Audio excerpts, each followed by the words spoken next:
하나님의 말씀은 구약성경 시편 23편 1절에서 6절의 말씀을 제가 봉독에 올리겠습니다. 구약성경 805페이지에 기록되어 있습니다. 그럼 찾으신 줄 알고 제가 시편 23편 1절에서 6절 말씀을 봉독에 올리겠습니다. 여호와는 나의 목자이시니 내게 부족함이 없으리로다. 그가 나를 푸른 불밭에 누이시며 쉴 만한 물가로 인도하시는 도다. 내 영혼을 소생시키시고 자기 이름을 위하여 의의 길로 인도하시는 도다. 내가 사망의 음침한 골짜기로 다닐지라도 해를 두려워하지 않을 것은 주께서 나와 함께 하심이라. 주의 지팡이와 막대기가 나를 안위하시나이다. 주께서 내 원수의 목전에서 내게 상을 차려주시고 기름을 내 머리에 부으셨으니 내 잔이 넘치나이다. 내 평생의 선하심과 인자심이 반드시 나를 따르리니 내가 여호와의 집에 영원히 살리로다. 아멘. 자, 오늘은 추수감사주일입니다. 한 해를 돌아보며 감사하는 주일입니다. 사랑하는 여러분은 지금 어떤 것에 감사하는 마음이 드십니까? 한 장례식장에서 어느 성도가 돌아가시면서 그 아이들에게, 자녀들에게 편지를 써서 마지막으로 그 자녀들에게 유서처럼 이렇게 써놓고 돌아가셔가지고 그걸 읽은 그런 교회가 있다고 그래요. 그래서 그 내용을 좀 보니까 아들아 딸아 내 자식이었음이 고마워서 너희들이 이 세상에 태어나 나를 엄마라고 불러주고 젖 물려 배에 부르면 나를 바라보는 그 눈길에 나는 참 행복했단다. 이제 병들어 연소가 되어 하나님이 부르실 때 곱게 갈 수 있게 곁에 있어줘서 정말로 고마워. 남편을 잃고 세상이 무너져 험한 세상 속을 버틸 수 있게 해줌도 너희들이었다. 너희들이 있어서 잘 살았고 너희들이 있어서 열심히 살았어. 그러면서 엄마는 맏딸과 아들 셋을 일일이 호명하면서 이렇게 말했습니다. 큰딸아 또 맏며느리 맏딸 노릇 힘들었지. 큰애야 맏아들 얼마나 힘들었어. 둘째야 너는 어머니 곁을 일찍 떠나 공부하느라고 얼마나 힘들었느냐. 막내야 너는 어미조지 시원치도 않음에도 또 그렇게 건강하게 공부하느라고 얼마나 힘들었느냐. 마지막으로 난 너희들에게 이 말을 꼭 하고 싶다. 너희들에게 나는 감사한다. 사랑한다. 자, 이런 그 유서를 이렇게 남겼습니다. 그러니까 이거를 이제 그 가족이 읽지 않고 목사님이 읽었는데 그 가족들이 흐느끼고 뭐 성도들도 많이 울고 막 그런 일이 있었습니다. 왜 우리가 여러분 그렇게 사람들의 마음을 울렸을까요? 감사입니다. 예. 여러분 어머니의 마음을 전하는 감사의 그런 마음이 사람들을 감동한 것입니다. 사실은 어머니가 감사할 것 아닙니다. 자식들이 감사했어야 합니다. 그러나 어머니는 평생 남편 없이 자식들을 위해서 살았지만 자신이 오히려 아이들에게 감사하다고 이렇게 마지막 유언을 남기는 편지를 남겼습니다. 여러분 부모는 마지막까지 자식에게 감사하는 것입니다. 어느 마을에 초등학교 다니는 어린 딸이 엄마와 다투고 집을 나갔습니다. 오래됐죠. 초등학교에 가출했으니까. 하염없이 눈물을 흘리며 청정없이 걷다가 보니까 날이 어두워집니다. 그래 이제 갈 데도 없고 무섭고 배도 고프고 그런데 앞에 보니까 국수집이 있습니다. 그래서 들어가서 얼른 하니까 어른은 금방 압니다. 예, 이리 와봐라. 너 국수 먹고 싶지? 예. 그러니까 너 돈 안 받을 테니까 그냥 먹어라. 그래서 여러분 그 국수가 얼마나 맛있는지 그렇게 여러 번 먹고 있는데 이 주인 아주머니가 오셔가지고 야, 너 맛있냐? 너무너무 맛있어요. 그래서 울었냐? 예.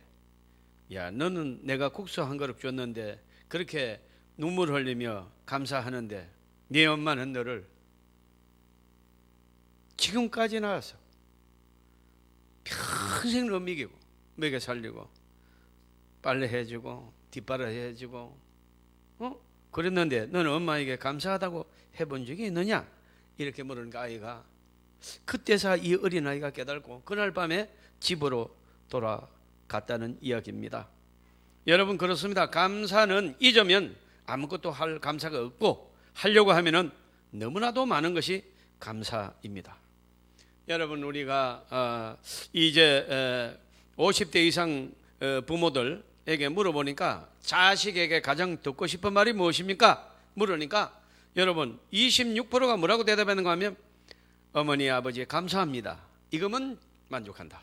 이런 말 듣고 싶다. 이런 말 듣고 싶다. 그 다음에 25%가 걱정하지 말고 돈 필요하시면 연락하세요. 요게 이제 그 다음이라는 거예요. 예. 이 말을 듣고 싶다. 자식들은 잘 적어 놓으세요. 24%는 건강하게 오래오래 사세요. 또 6%는 제가 모시고 살게요. 이 말을 듣고 싶어 한답니다. 제가 그래서 우리 아이들한테도 한번 물어봤어요. 큰아이는 아무 말도 안 하고 그 아들은 예분이 하고 살아요. 그러더라고요. 아예 그냥 그 첫말에 그냥 거부했어요. 예. 그 괜한 걸 물어가지고 시험을 받았습니다. 그런가 하면 또 부부에게 듣고 싶은 말이 뭐냐 물어봤더니 81%가 여보 수고했어 고마워 이런 말을 듣고 싶다는 거예요. 여러분 뭐 그냥 엄청난 돈을 벌어주거나 여러분 돈방석에 저 그런다고 되는 게 아니고 고맙다 그 말이 듣고 싶다 그런 조사가 나왔습니다. 그 다음에 이제 남편에게 듣고 싶은 말은 뭔가 하니까 아내가 당신 멋지다 최고다 이 말을 듣고 싶다는 거예요. 기억하시길 바랍니다. 여러분 이 종합에 보면은 결국은 여러분 감사해요 이 말을 듣고 싶은 거예요. 사람들이 항상 해야 할 말은 감사해요 고마워요 이 말인 줄 믿습니다. 그렇다면 우리는 구체적으로 감사해야 될 것이 무엇인가, 누구에게 어떤 감사를 해야 될 것인가. 오늘 우리가 읽은 말씀은 그 유명한 목자의 노래 시편 23편입니다. 이 말씀은 믿는 사람뿐만 아니라 안 믿는 사람들도 알고 있고 또 좋아하는 말씀입니다. 1절을 어떻게 시작합니까? 시편 23편 1절에 여호와는 나의 목자시니 내가 부족함이 없으리로다. 첫 마디가 여호와로 시작합니다. 첫 마디가 여호와가 아니라 끝까지 그 이름이 반복됩니다. 여호와가 나의 목자시니 그가 나를 푸장으로 놓이시니 3절에 그가 내 영혼을 소생시키시고 4절에 주께서 나와 함께 하심이라 그가 주께서 5절에 주께서 내 원수의 목전에서 내게 사항을 베푸시고 6절에 내가 여호와의 집에 영원히 거하리로다. 자, 모든 것이 여호와로 시작해서 여호와로 마칩니다. 여러분 이것이 감사입니다. 모든 감사는 결국 하나님께 드리는 것인 줄 믿습니다. 하나님께 감사하는 것이 여러분 감사의 시작이고 마지막입니다. 하나님이 우리에게 여러분 어떻게 하셨길래 그렇게 하나님께 감사를 해야 되는 것입니까? 첫째로 우리를 인도하시기 때문입니다. 1절에서 3절을 보시면 시편 23편 1절에서 3절을 보시면 여호와는 나의 목자시니 내게 부족함이 없으리로다. 그가 나를 푸른 풀밭에 놓이시며 쉴 만한 물가로 인도하시는도다. 내 영혼을 소생시키시고 자기 이름을 위하여 의의 길로 인도하시는도다. 자, 사랑하는 여러분은 광야에서 목자를 보신 적이 있으신지요? 우리는 농경사이기 때문에 뭐 이런 목가적인 장면은 쉽지는 않습니다. 그러나 저는 이스라엘을 2번 갔습니다. 그래 이걸 이제 보고 굉장히 신기해했습니다. 처음에는 그저 신기하다고 생각했다가 나중에는 공부가 돼요. 여러분 반드시 이스라엘의 목자가 앞섭니다. 그러면 양이 일렬로 쭉 따라갑니다. 그런 이런 수백 마리가 움직이면 줄 하나만 남아요. 그 참 신기한 일입니다. 근데 염소는 여러분 어떻게 하는가? 지 맘대로 갑니다. 그러니까 이게 정말로 이제 다르다는 얘기죠. 양은 시력이 안 좋습니다. 이런 보기에는 그럴싸하고 보글보글하고 이쁜데 사실은 시력이 가장 안 좋은 동물입니다. 바로 앞에 가는 양 뒷꽁무니를 바싹 따라가야 되지, 안 그러면 놓쳐버려요. 그래서 여러분 양은 무조건 앞에 있는 양을 딱 따라붙습니다. 광야에서 보면 염소와 양은 완전히 다르게 우리가 구분됩니다. 염소는 따로 떨어져 가고 양은 바싹 붙어서 간다. 이것을 염소는 교만해서 이렇고 양은 착해서 그렇다고 얘기하는 분도 계시는데 틀리는 말은 아니지만 사실은 시력의 문제 때문에 그렇습니다. 여러분, 양은 거의 앞에 안 보이기 때문에 또 염소는 잘 보입니다. 그러니까 잘 안 보이니까 여러분 바싹 따라붙어야 됩니다. 사랑하는 성도 여러분, 성경이 우리를 염소라고 하지 않고 양이라고 하는 이유가 무엇인 줄 아십니까? 복실복실하고 착하고 이뻐서 그런 것이 아닙니다. 잘 못 보기 때문입니다. 저와 여러분이 앞날을 잘 못 봅니다. 잘못 가면 실패합니다. 망합니다. 그래서 우리를 양이라고 하고 너희가 약하다. 그래서 바짝 여호와 하나님을 따라붙어라. 이렇게 하신 말씀인 줄 믿습니다. 이래서 양이라고 부른 거예요. 그러니까 여러분, 우리는 앞날을 양처럼 보지, 양은 시력이 나빠서 못 보지만은 우리는 영의 눈이 없어서 앞날을 못 봐요. 어디로 가야 풀이 있는지, 어디로 가야 맹수를 피할 수 있는지 전혀 알 길이 없습니다. 그러니까 자기 나름대로 가면은 위험하게 되는 것입니다.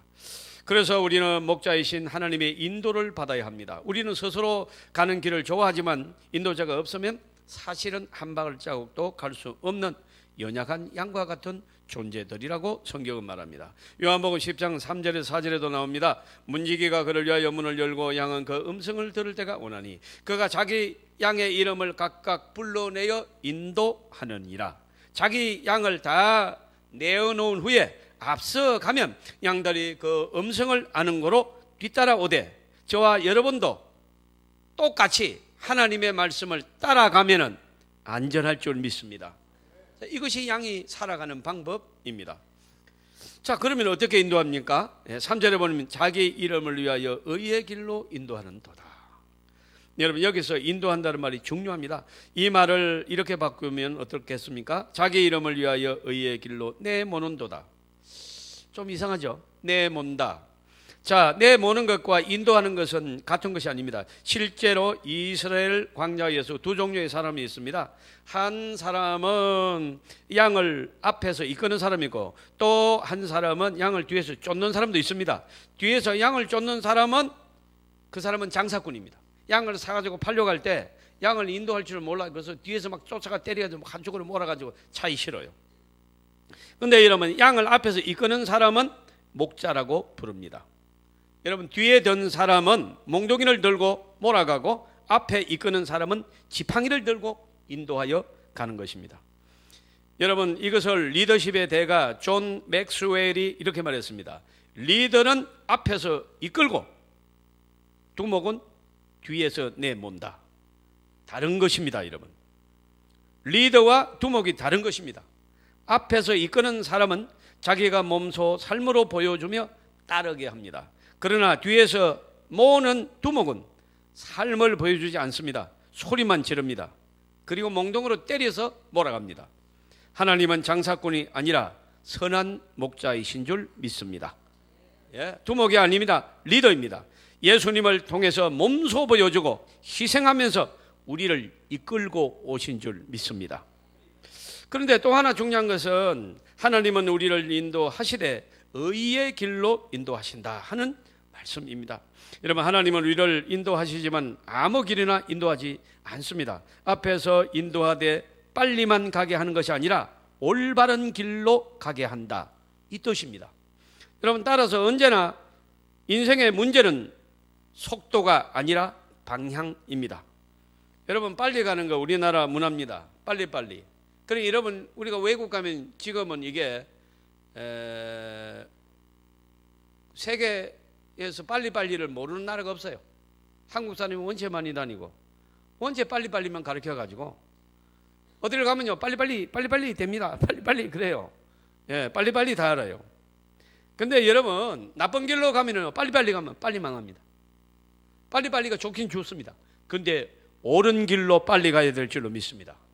의의 길로 가야 될 줄 믿습니다. 여러분, 장사꾼은요 빨리 갈수록 좋아합니다. 빨리 몰고 가서 도살하여 푸주간에 넘겨 팔면 되기 때문입니다.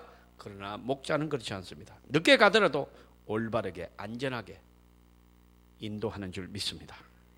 의의 길이 무엇입니까? 옳은 길을 의의 길이라고 합니다. 옳은 길이 무엇입니까? 마음으로 행동으로 한 번도 죄지지 않고 사는 길입니까? 그런 거 아닙니다. 우리는 그러면 절망입니다.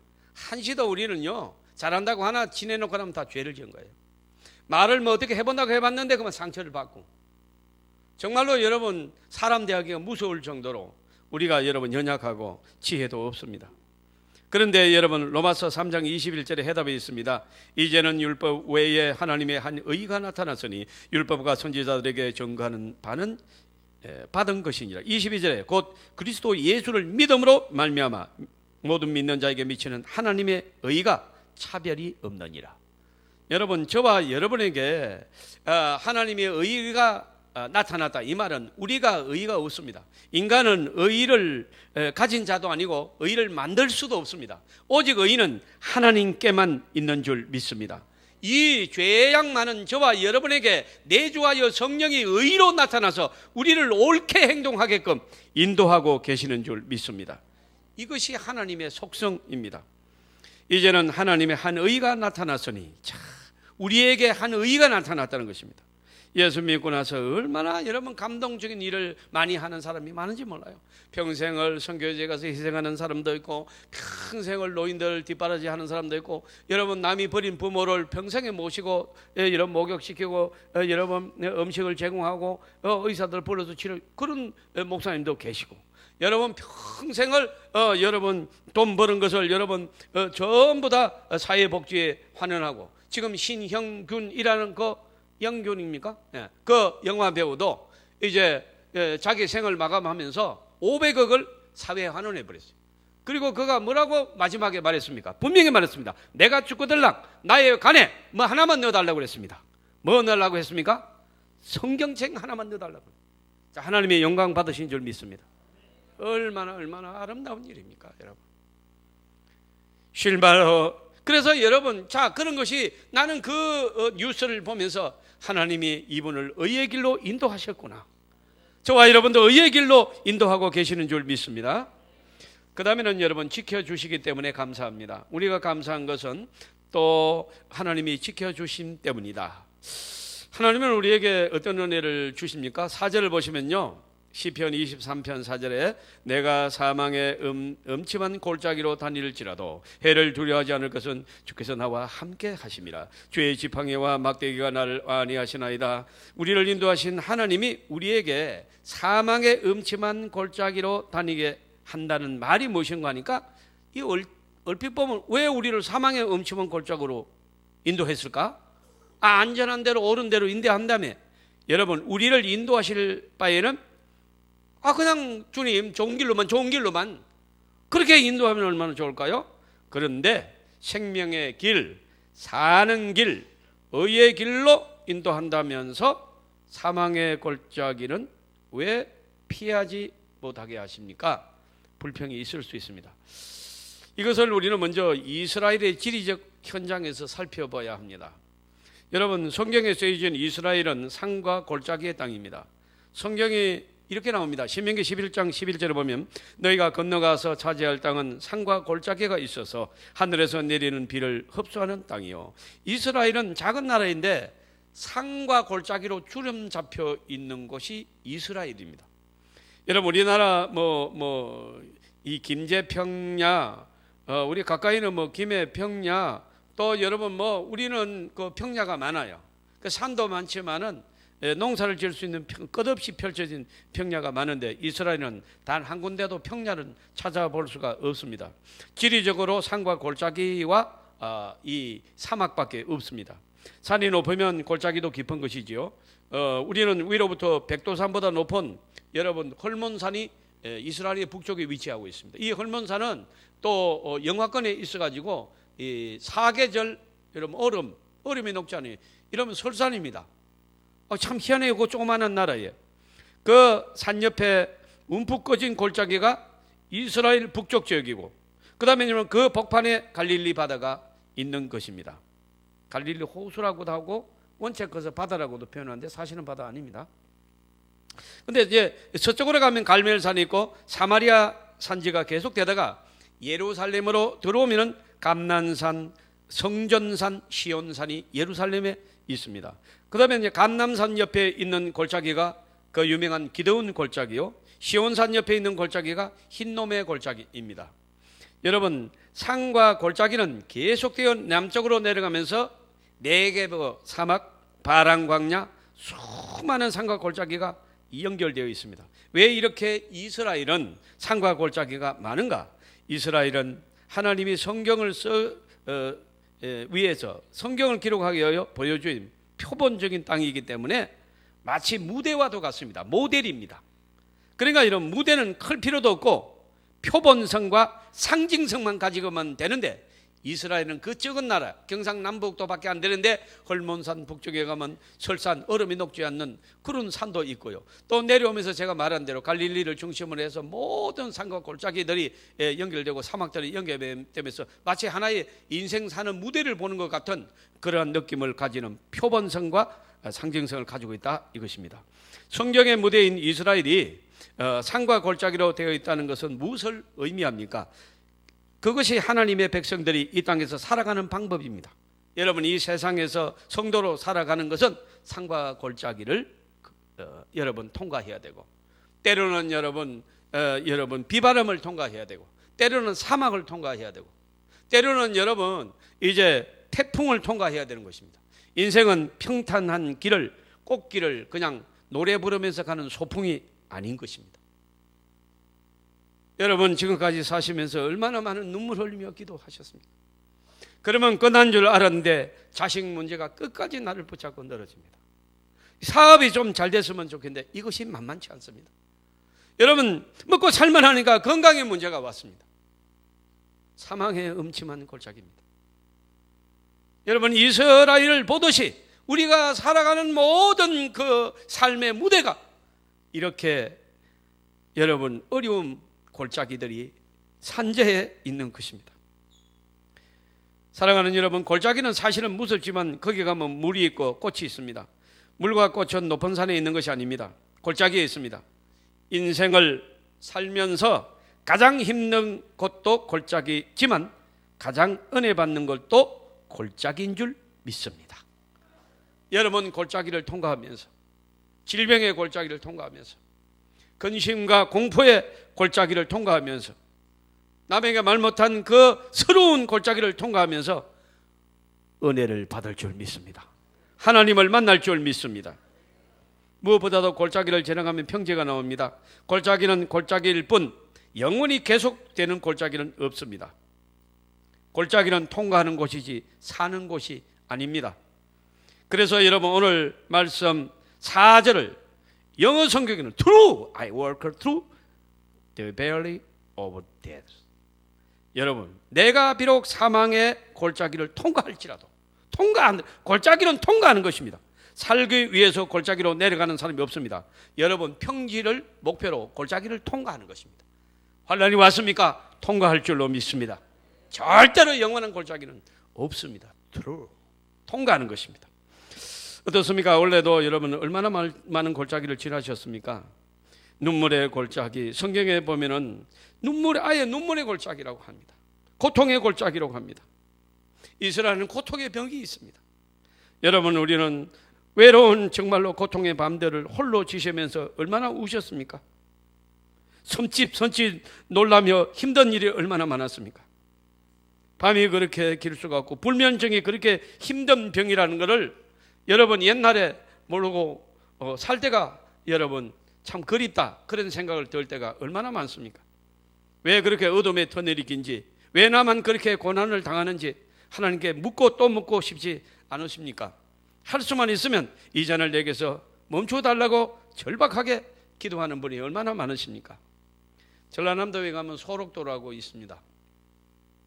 여러분, 이거는 한샘씨 병, 나병, 이제 이런 병, 옛날에는 그 성경에 문둥병이라고 나와 있어요. 근데 이 듣는 어감이 좋지 않아서 한샘씨가 이 나병을 발견했잖아요. 그래서 한샘씨 병.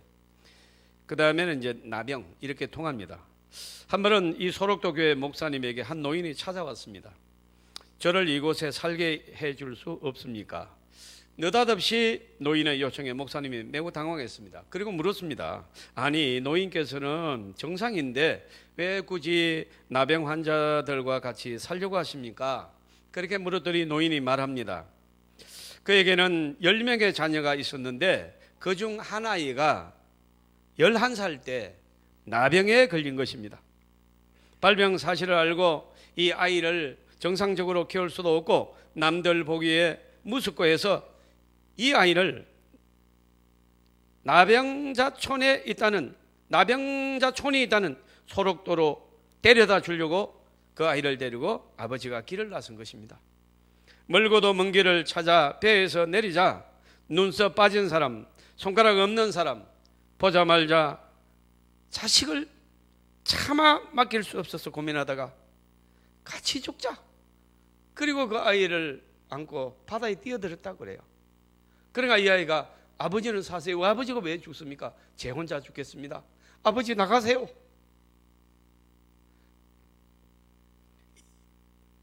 이 아이의 말을 듣고 차마 죽을 수 없어서 아이를 데리고 나왔다는 거예요.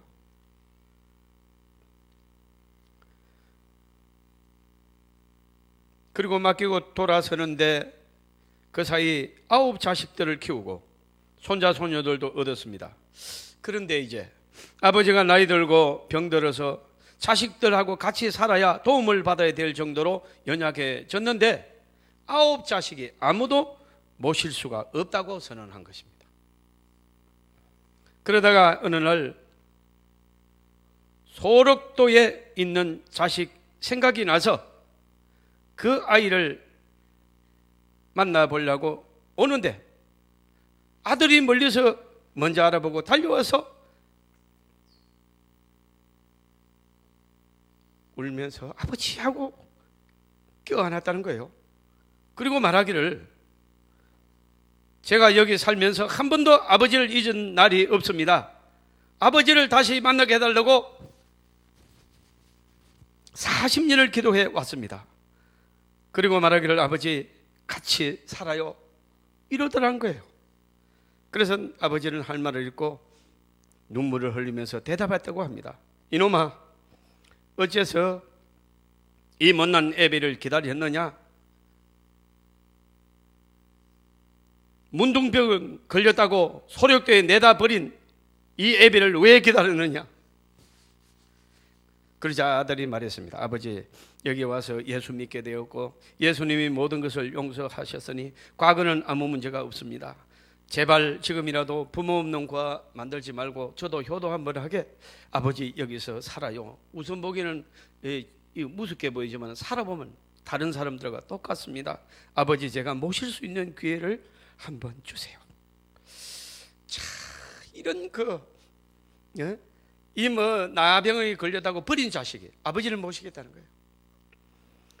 그 아들이 나병에 걸리지 않고 잘 자랐더라면 뭐 어떻게 됐을까요? 잘 모르겠습니다. 그러나 한 가지 분명한 것은 우리 인생에는 여러 가지 골짜기가 있고 그 골짜기에는 우리를 성숙해 하는 은혜의 생수가 흐른다는 것입니다. 여러분 골짜기 지나갈 때 하나님 제대로 만납니다. 눈물의 기도를 하면서 서러워서 기도할 때 성령으로 거듭나는 줄 믿습니다. 은사가 임합니다. 축복이 임합니다. 진실한 신앙을 회복할 줄로 믿습니다. 인생 골짜기가 아프고 힘들지만 믿음으로 받으면 좋은 축복이 될 줄로 믿습니다. 사랑하는 성도 여러분, 제가 이스라엘에 갔을 때 한 회당에 들어갔습니다. 입구에 쓰여진 글이 지금도 기억나서 메모해놨습니다. 여러분 한번 따라해 보시겠습니까? 벨려면 풀이 아닌 것이 없고 가꾸려면 꽃이 아닌 것이 없다. 미워하면 다 풀같이 보이고요, 사랑하면요 다 꽃같이 보이는 거예요. 할렐루야. 저는 이 말이 너무도 충격적으로 다가와서 우리 목사들이 한 80명의 카톡을 나눈 단톡방이 있습니다. 거기에다가 이 말씀을 올렸더니 이 말을 어디서 발견했느냐, 안 가르쳐줘 그랬습니다. 울다가 웃다가 큰일 났습니다. 여러분 어떤 사람도 꽃으로 보면 아름답습니다. 어떤 사람도 사랑으로 보치면 꽃이 될 줄로 믿습니다. 감사하면 골짜기가 변하여 꽃밭이 될 줄로 믿습니다. 여러분 신앙을 회복하십시오. 하나님 앞에 감사를 회복하기를 주님의 이름으로 축복합니다. 시편 30편 4절 5절에 보니까 주의 성도들아 여호와를 찬양하며 그 거룩한 이름에 감사할지어다. 그 노염은 잠깐이요 그 은총은 평생이로다. 저녁에는 울음이 기숙할지라도 아침에는 기쁨이 오리로다. 시편 104편 33절의 말씀입니다. 다윗은 사울에게 15번이나 쫓겨다녔고 20년을 쫓겨다녀도 그는 그 피난 가는 모든 과정에서 하나님께 감사하며 찬송의 시를 올렸습니다. 인생의 환난의 골짜기를 통과하고 계신 성도 여러분, 하나님 앞에 감사로 승리하시기를 바랍니다. 오늘 추수감사절은 영육간에 베풀어 주신 하나님의 인도하심과 지키심에 대하여 감사의 절기를 올리라고 명령하여 오늘 이 예배가 올라가고 있는 줄 믿습니다. 왜 명령했습니까? 감사하면 살 길이 열리기 때문입니다. 여러분, 이 절기 때 다시 한번 감사로 돌아오시기를 바랍니다. 그 다음에 이 은혜를 1년 내내 감사로 생활시키는 승리자가 되기를 주님의 이름으로 축복합니다.